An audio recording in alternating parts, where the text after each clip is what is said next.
Hello and welcome to a very special political betting update, something a bit different. With the presidential election fast approaching, we at Star Sports are going to be reaching out to some really big names over the next couple of days to get their views on what's going to happen next week.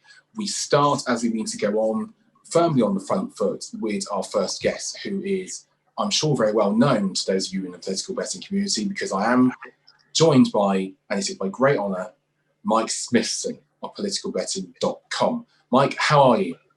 I'm okay. I'm not sleeping much at the moment, but I find too much goes on in the middle of the night. Yes, I know, believe you me, I know about missing big political events due to sleeping. I tried to catch a night's rest, I think it was about a month or two back or just less, and of course I missed the passing of Ruth Bader Ginsburg. So there you go. But we will be firmly alert and await the opportunities that lie next week. And I'm just going to start by asking you, how do you see the race at this point in time? Sorry? It's getting quite hard to see anything other than a Biden victory, although these things can happen. And I think that the sort of the maybe 10 or 15%, the chance, you've always got to allow for that, but it's hard to see that. And certainly I wouldn't be putting my money on. I think the thing is, what is the scale of the victory? And from a political gambling point of view, what are the best betting odds? The thing that I think we're trying to factor in is we got a sense of, over the last couple of weeks, of this massive early turnout. Millions and millions of people getting their votes in early, and trying to work out what actually that means, and who that favours, and what actually that means for the overall turnout. Are we going to see an increase in turnout, or could it be that the people who've been voting early they would have voted anyway on the day, and that they've just happened to turn up early because the provision is there? The answer is we don't know. But that's really been quite shaking. We get the interesting thing in certainly the UK, where the odds of a Trump victory seem to be much higher than you would expect them to be, given what most people would acknowledge are the actual true odds. I mean, do you remember this? Over the last 2 months, the polls have been pretty constant. The national poll has been, pretty solid, 8-9% lead for Biden. This is hardly moving. Nothing is really changed that.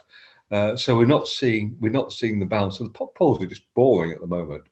And that actually that suggests that people have made their minds up. The question is, are they going to turn up on the day, and is that going to be translated into a result? What we don't know, again, is I think the Trump effort is focused on polling day itself, and how well he is going to be, or his organisation is going to be, at getting all their people out to vote. And it might be we get to a situation with the early voting that for Trump is going to have to get 3/4 of those who vote on the day to vote for him, because a lot of the early votes, all the indications are going for Biden. Indeed. Do you think that the early voting might actually be having an effect on the market in terms of the moves towards Biden? He's a big loser in the book with us, and we're now best priced Trump, and we've seen a lot of really consistent money over the past 2 to 3 weeks. Do you think people are jumping on the early voting?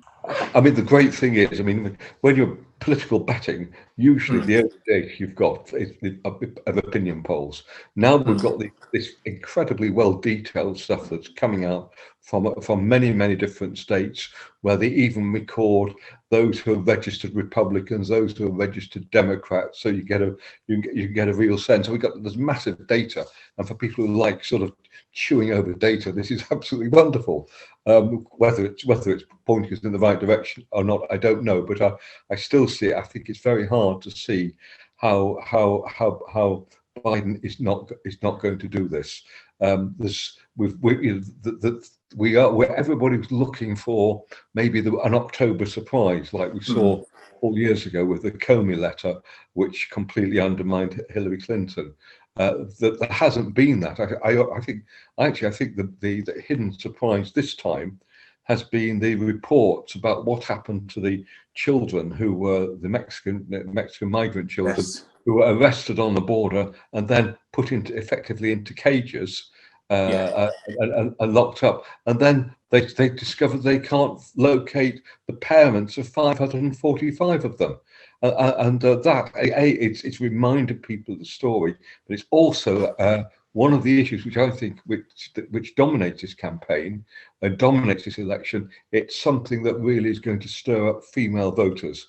And one of the little statistics that I keep on quoting to people in the last few US elections, there have been 10 million more women voting than men voting. So the midterms last time, it was about 60 million men, 70 million women. And the women are far more opposed to Trump than men are. In fact, you find men are about even Steven on between Trump and Biden, while women sort of 25% pro-Biden. So the female element is absolutely critical. Indeed, and all of the polling looks bad for Trump, especially with suburban women. I just want to take a step or two back quickly with October surprises. Where do you see the Hunter Biden attacks in that sort of pantheon, right? If you have the Comey letter as a 10, where do you see the Hunter Biden story? Well, it didn't really have legs. Essentially, they had the great big plans that this was going to be released in the Wall Street Journal, and the Wall Street Journal looked at it and saw that this really didn't quite have the factual basis that it was being suggested, and it didn't really get the coverage. So it's not impacted. And as we've seen in polls since then, since they started that, there has been no change. In fact, there's been a slightly greater edge towards Biden. So I don't think it's having the impact. What is a fact is that both sides, those who love Trump or those who hate Trump, are absolutely fired up, which means we're going to get a big turnout. Absolutely. It's a question that everybody has been asking, and I think it's something a lot of people hold on to. So can you just tell me what you think the difference is? Pandemic aside, because I think everybody knows that, there are in terms of this election and this campaign compared with 2016? Because a question I have been asked an awful lot, even though it's one I don't really agree with as a premise, is, but what about 4 years ago? And what about, to another extent, other political shocks we've had recently?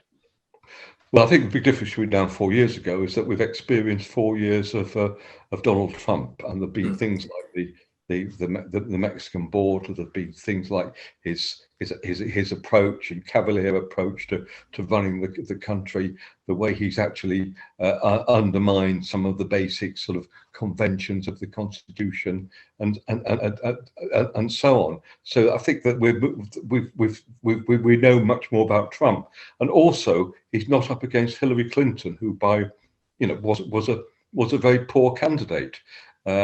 He's up against Joe Biden, who I must say, during the primary process, I thought the Democrats were making a huge mistake, because this guy's 77; he's even older than me, and I thought this is crazy. Yet I think Biden. Same here. I must admit, same here. I did not have him down as the ideal candidate. I think, had it been any other president, I'd be quite sure they'd be going for favourite.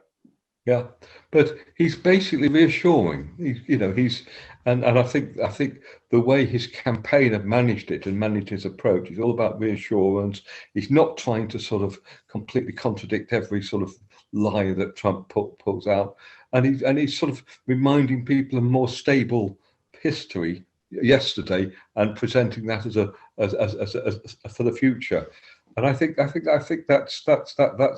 been quite good.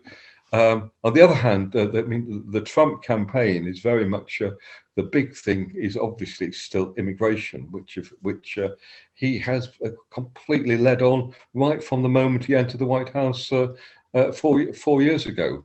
And it's not got quite the legs. I mean, one of the things that I think we look back to 2016. I think what's very interesting is to look back to 2018 when you have the midterm elections, and this time, 2 years ago, the turnout was up by a whopping 14%. It went from, I think, 43% to into the low 50%. And that was driven by people and their views of Trump. And we saw the huge turnout, and we saw the Democrats retake the House of Representatives and completely sweep to power there. And they didn't take the Senate because the way the Senate works is a third of it's elected every 2 years, and it's a question of which seats are coming up, and there really weren't quite the opportunities. This time, I think they are going to take the Senate, and the question is how big a majority is it that they're going to get? And I think that assuming you can see Biden winning, the Democrats having a reasonable margin in the Senate, they control the House, and they're in a wonderful position to change things in a quite a dramatic way. And I think that Biden will want to hurry up and get things moving fast. Absolutely.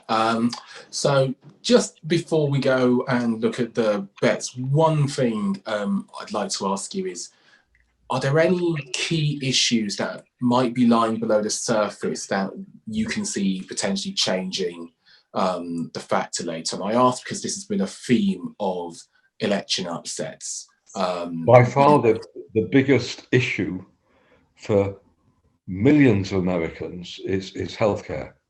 The Obama introduced what's known as the Affordable Care Act in 2010, and the effect of that was to provide a health insurance for those who wanted it, but even more important, it provided a protection for those who have existing conditions, that they are bound to be allowed to have insurance, that the insurance companies couldn't block them.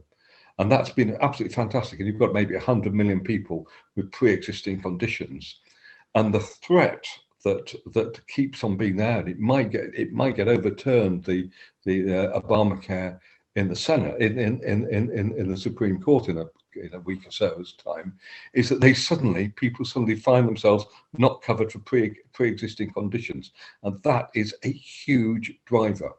It was back in 2018 for the midterms.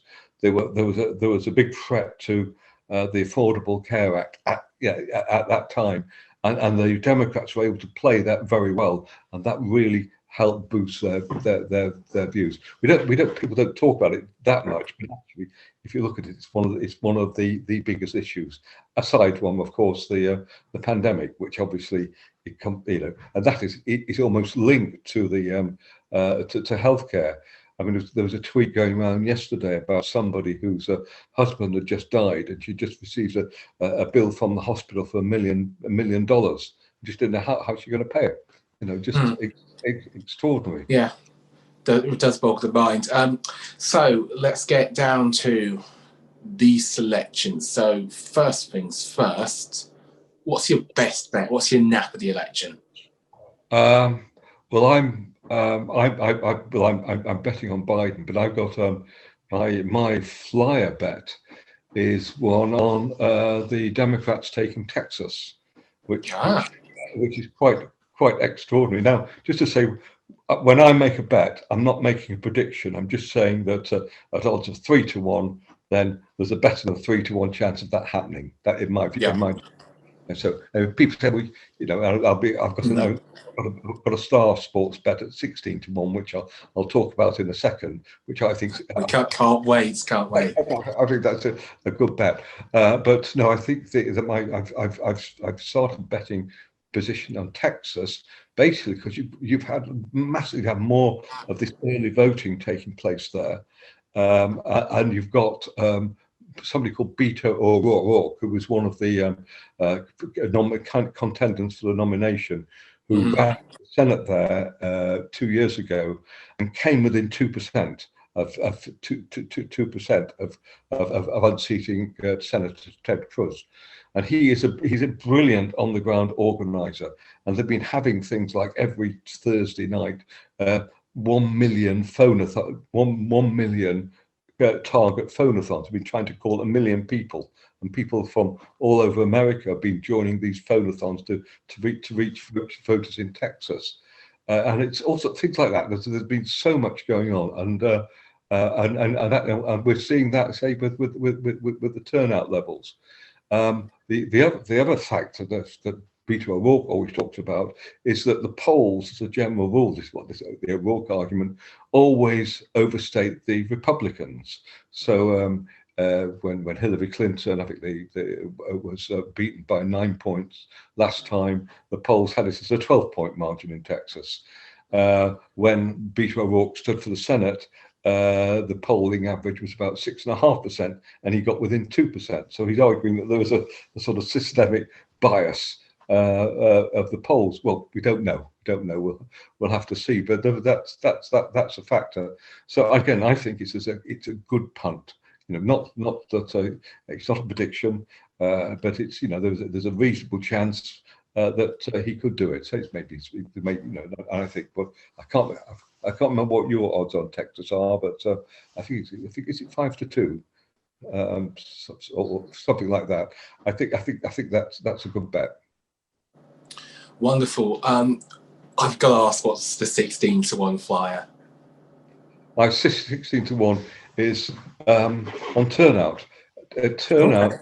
Turnout below 40% is at 16-1. Now, all the polls have not Turnout. It's on the Trump vote share.